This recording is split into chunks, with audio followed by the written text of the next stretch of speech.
Assalamualaikum dan selamat sejahtera. Saya, Siti Nurhaliza binti Abdul Samad, ingin membentangkan tajuk tugasan kedua saya yang bertajuk Kebebasan Beragama mengenai Gambaran Malaysia. Isi kandungan yang terdapat di dalam tugasan ini ialah pendahuluan, isi dan huraian. Seterusnya, kita masuk dalam bab isi dan huraian. Kebebasan agama.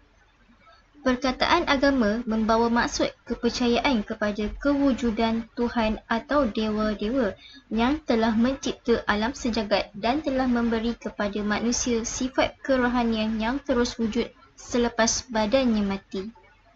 Menurut Kamus Undang-Undang, kebebasan beragama ialah hak untuk mengikut kepercayaan agama sebagaimana yang dipilih oleh seseorang, hak untuk menyatakan pegangan agama secara terbuka tanpa ketakutan atau halangan akan dikenakan sesuatu tindakan serta hak untuk mengisytiharkan kepercayaan melalui pemujaan dan amalan, ajaran dan sebaran. Akan negara di dunia juga mempunyai peruntukan mengenai kebebasan beragama walaupun liputan terhadap tahap kebebasan khususnya hak untuk menukar agama berbeza antara sebuah negara dan negara yang lain. Kajian ini mempunyai beberapa objektif seperti berikut. Yang pertama, mengkaji pertukaran agama salah seorang ibu bapa dalam Undang-Undang Islam dan Undang-Undang Sivil di Malaysia. Mengkaji peruntukan Undang-Undang Islam dan Undang-Undang Sivil di Malaysia yang berkaitan dengan implikasi kebajikan kanak-kanak. Yang ketiga, menganalisis penentuan undang-undang dan penghakiman kes-kes berkaitan kesan kepada kebajikan kanak-kanak jika berlaku pertukaran agama salah seorang ibu bapa. Akhir sekali, mengemukakan saranan dan cadangan terhadap pihak-pihak yang berkenaan bagi membantu penggubalan undang-undang yang lebih baik. Seterusnya, kita masuk dalam bab isi dan huraian. Kebebasan agama. Perkataan agama membawa maksud kepercayaan kepada kewujudan Tuhan atau dewa-dewa yang telah mencipta alam sejagat dan telah memberi kepada manusia sifat kerohanian yang terus wujud selepas badannya mati.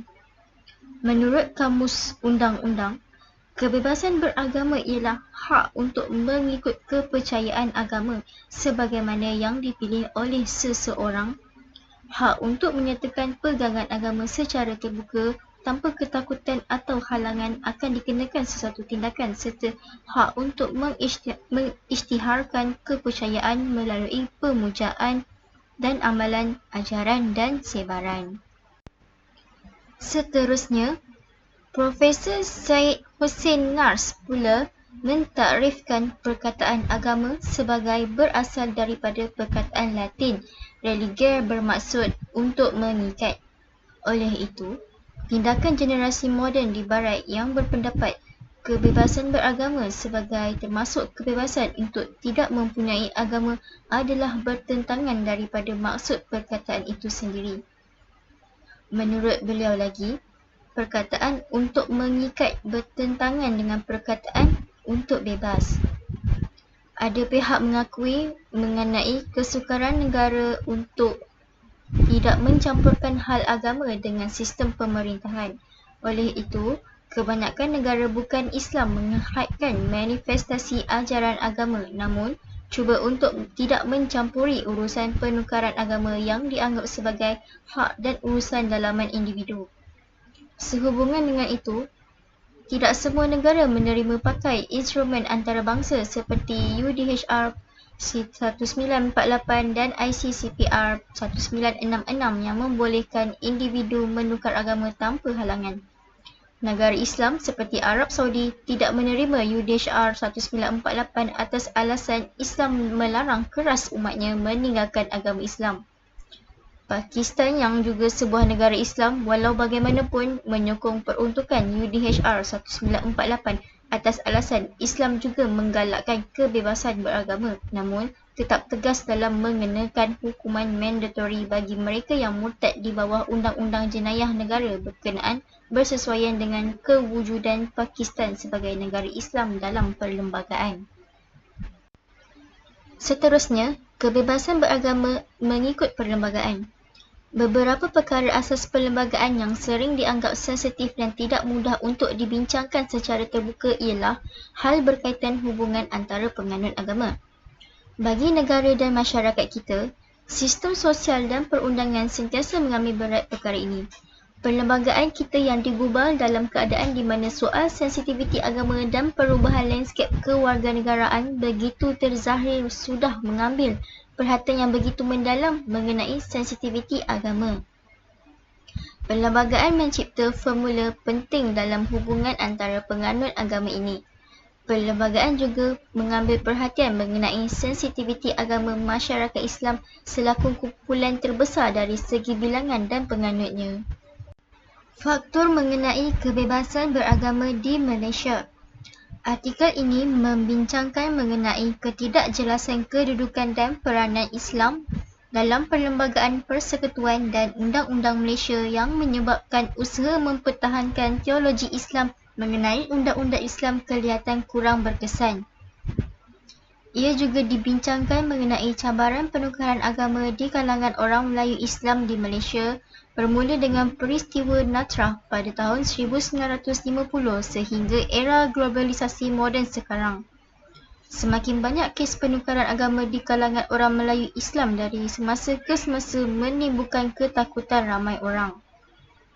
Seterusnya, artikel ini menganalisis faktor-faktor yang menyebabkan penukaran agama di tengah-tengah masyarakat.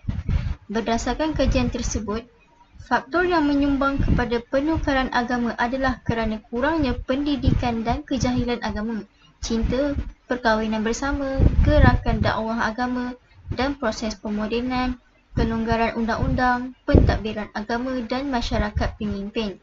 Sistem pendidikan Islam kurang berperanan sebagai mubalik diskriminasi memeluk Muslim. Isu agama termasuklah hak menukar agama diakui masih wujud secara berterusan dan sukar dibendung selagi undang-undang sedia ada tidak diperkemas. Tidak dinafikan juga bahawa fenomena tukar agama juga wujud dalam agama lain selain Islam. Namun begitu, kedudukannya tidak sama seperti keluar dan masuk Islam kerana di Malaysia bagi kaum lain mereka tertakluk pada satu undang-undang yang sama, iaitu Undang-Undang Sivil, sedangkan Islam mempunyai sistem undang-undang yang berbeza, terpakai kepada penganutnya dan ditakbir di bawah agreement setiap negeri. Seterusnya, implikasi kebajikan kanak-kanak. Kebajikan kanak-kanak di bawah umur 18 tahun merupakan pertimbangan utama bagi memutuskan sesuatu kes kekeluargaan di mahkamah. Kajian ini membincangkan persoalan-persoalan yang timbul berkaitan implikasi terhadap beberapa aspek kebajikan kanak-kanak bawah umur akibat pertukaran agama salah seorang ibu bapa yang bukan beragama Islam kepada Islam. Contohnya, aspek jagaan dan penjagaan, penentuan agama, nafkah dan aspek-aspek lain. Kajian ini merujuk kepada beberapa peruntukan perundangan yang berkaitan seperti perkara 11 dalam kurungan 1 Perlembagaan Persekutuan yang memperuntukkan hak kebebasan beragama seseorang dan perkara 12 dalam kurungan 4 untuk mengupas persoalan penentuan agama anak oleh ibu bapa atau penjaga. Hasil kajian mendapati mahkamah menitik beratkan persoalan kebajikan kanak-kanak apabila membuat keputusan kes yang berkaitan dengan mereka. Bagaimanapun, kehendak dan kemahuan kanak-kanak yang telah berumur belasan tahun jarang dipertimbangkan apabila keputusan yang berkait dengan diri mereka diberi. Contohnya, dalam perkara untuk menentukan agama anutan mereka di mana kanak-kanak yang berumur belasan tahun patut diberi pilihan untuk menentukan agama mereka sendiri atau pilihan penjaga mereka sendiri. Dalam hal pertikaian hak jagaan, ini adalah selaras dengan prinsip kepentingan kebajikan kanak-kanak yang diputuskan dalam kebanyakan kes kekeluargaan di Malaysia. Langkah mengatasi. Perbincangan tersebut memperlihatkan dua aliran pandangan. iaitu pertama, penulisan yang menyatakan bahawa perkara 11 dalam kurungan 1 Perlembagaan Persekutuan mengiktiraf hak untuk menukar agama bagi semua warga negara. Manakala kedua, penulisan yang menafikan hak untuk menukar agama sebagai wujud bagi orang Islam di Malaysia. Penukaran agama dibenarkan di bawah perkara 11 dalam kurungan 1 juga mengiktiraf pemakaian aturan dalam melaksanakan hak ini bagi orang Islam di bawah enakmen negeri, manakala penulisan yang menafikan hak menukar agama sebagai wujud juga bersandarkan aturan yang dikenakan terhadap orang Islam di Malaysia dalam melaksanakan hak ini. Berkaitan isu kebebasan beragama, sememangnya pihak eksekutif mahupun mahkamah akan cuba untuk menangani permasalahan dengan mengikut peruntukan undang-undang sedia ada serta menegakkan keistimewaan agama Islam sebagai agama rasmi. Perkara 11 Perlembagaan berkaitan hak kebebasan beragama di Malaysia memperuntukkan beberapa unsur penting berkaitan kebebasan beragama. Seterusnya, amalan mengenakan aturan bagi orang Islam dalam mendapatkan perisytiharaan keluar Islam melibatkan pemakaian undang-undang peribadi orang Islam di bawah enakmen syariah negeri masing-masing. Seterusnya, perbincangan kajian. Proses pengumpulan data ini membincangkan hasil kajian kes-kes yang mana terdapat kompilasi kes-kes yang relevan perlu dikaji secara mendalam. Antara kes yang dibincangkan adalah kes Indra Zushi Teo Eng Huat, Syamala, Indra Gandhi dan lain-lain. Setelah mengenal pasti konsep atau prinsip yang diperuntukkan dalam mana-mana perundangan berkaitan kebebasan beragama dan pertukaran agama, kajian terperinci akan diberikan berkenaan kebajikan kanak-kanak. Melihat kepada beberapa kes yang terdahulu, kanak-kanak tidak diberi keutamaan dalam keputusan penghakiman dan penjelasan ke atas peruntukan juga berkurangan terhadap persoalan kebajikan kanak-kanak. Dalam mengenal pasti sejauh mana sesuatu pertukaran agama itu memberikan impak kepada kebajikan kanak-kanak bawah umur dewasa, beberapa kes yang berkaitan pertukaran agama dan implikasinya akan dikaji serta dianalisis untuk menjamin kemaslahatan ibu bapa atau penjaga dan kanak-kanak terutamanya. Bab ini merupakan bab utama kepada penyelidikan pengkaji dengan memberi penekanan kepada jenis-jenis kebajikan kanak-kanak seperti dari segi nafkah, jagaan dan perkembangan pendidikan dan kebajikan lain yang berkaitan. Penutup akan mengakhiri kajian dengan membuat rumusan, saranan dan kesimpulan kajian di mana pengkaji mengutarakan beberapa saranan dan cadangan kepada badan undang-undang seperti mahkamah, institusi-institusi berkaitan seperti pejabat agama dan pusat dakwah di Malaysia dan kepada badan persendirian atau individu dan masyarakat umum. Kesimpulan, Malaysia adalah negara yang menegakkan hak asasi manusia khususnya dalam konteks hak kebebasan beragama. Namun, hak asasi yang diberikan adalah bersesuaian dengan undang-undang negara yang ditentukan oleh sifat negara Malaysia.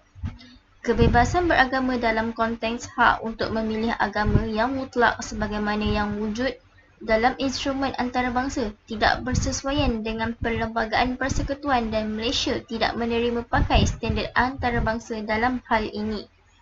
Wujud wajaran terhadap amalan ini dalam konteks peruntukan Perlembagaan Persekutuan. Amalan kebebasan dalam menukar agama adalah berbeza antara sebuah negara dengan negara yang lain. Justifikasi amalan kebebasan beragama adalah berasaskan sifat negara itu sendiri, sama ada berbentuk teokratik, sekular atau hibrid.